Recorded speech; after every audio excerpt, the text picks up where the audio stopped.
విశాఖపట్నంలో defence establishments అన్నీ చాలా ఉన్నాయి. ఎయిర్పోర్ట్ కనుక కావాలి అని అంటే, కట్టాలి అని అంటే వారి పర్మిషన్స్ అన్నీ కూడా తప్పనిసరి. మనం వచ్చిన తర్వాతనే ఈ పర్మిషన్స్ కోసం కేంద్ర ప్రభుత్వం మీద ఒత్తిడి తీసుకొచ్చి వెంట పడడం జరిగింది. ప్రధాని గారిని నేనే స్వయంగా కలిసి లేఖలు ఇవ్వడమే కాకుండా రిక్వెస్ట్ కూడా పలుమార్లు చేయాల్సి వచ్చింది. మేము వచ్చిన తర్వాతనే ఎన్ఓసితో పాటు, కేంద్రం నుంచి ఎన్ఓసితో పాటు airports authority of India approval,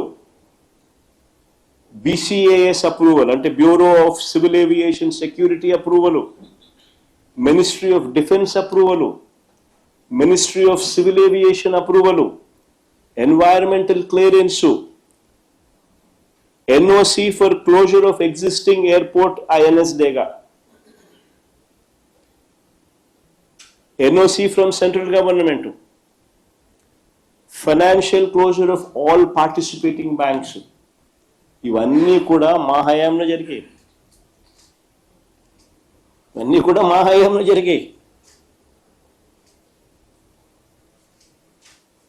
YSRCP ప్రభుత్వం అధికారంలో ఉన్నప్పుడు జరిగాయి. రోడ్లు, నీళ్లు, కరెంటుకు అవసరమైన రాష్ట్ర ప్రభుత్వ అదనపు నిధులు కూడా మా ప్రభుత్వం వచ్చాకే ఇచ్చాం. అవి కూడా మా ప్రభుత్వం వచ్చాకే ఇచ్చాం.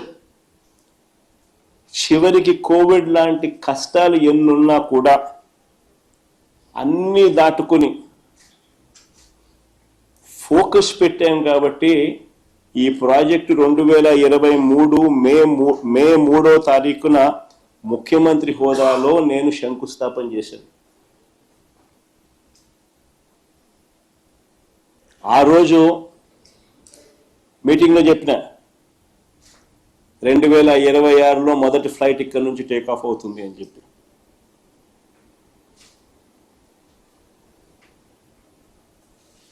అంతేకాదు, ఎయిర్పోర్ట్ ఒక వైపున కడతా ఉన్నప్పుడు ఎయిర్పోర్ట్ కనెక్టివిటీ రోడ్డు కూడా ఈక్వల్లీ ఇంపార్టెంట్. దాని గురించి కూడా అప్పట్లో మేము ఆలోచన చేసినాం. సిటీ నుంచి ఎయిర్పోర్టుకు 55 కిలోమీటర్లు కనెక్టివిటీ రోడ్డు, 77 మీటర్ల వెడల్పుతో 6 లేన్ రోడ్డు మా హయాంలోనే. అది ప్లే చేయండి ఒకసారి, గడ్కరీ గారిని ఒకసారి పిలిపించి ఆయన ఏమన్నాడు ఒకసారి వినండి. మొదటి నుంచి పెట్టు. That is the making of 6 lane Vizag Port Highway మొదటి నుంచి పెట్టు. And NS16 near Bhogapuram. The important demand from the Chief Minister is with me.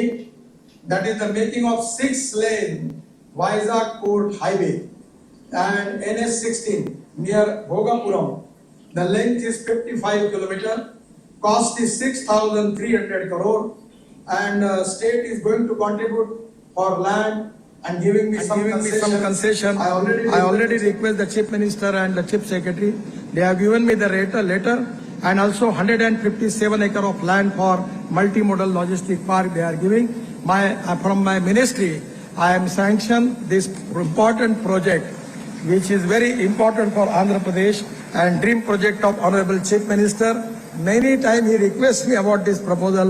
Today I am happy that we are sanctioning this project. Connectivity road కూడా కేంద్ర మంత్రి గారిని పిలిపించి ఆయనతో sanction చేయించి ఆ ప్రాజెక్టును కూడా ఆయనే ముఖ్యమంత్రి గారి డ్రీమ్ ప్రాజెక్ట్ అని చెబుతూ అనౌన్స్మెంట్ చేసిన దాఖలా.